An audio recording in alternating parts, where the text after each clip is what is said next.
চলো আজ দুপুরের রান্নায় কি কি করেছি তোমাদেরকে দেখাই। ভাত এক্ষুনি হলো, এইমাত্র হলো ভাতটা।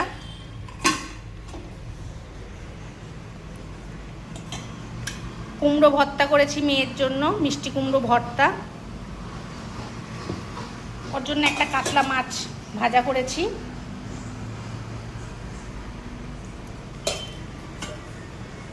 কচু দিয়ে আলু আর চিংড়ি মাছ দিয়েছি, কচু আলু চিংড়ি মাছ দিয়ে এই তরকারিটা করেছি। একটু ইলিশ মাছের তেল আছে,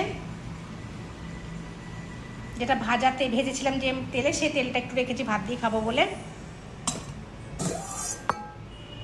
বেগুন দিয়ে ইলিশ মাছ করেছি।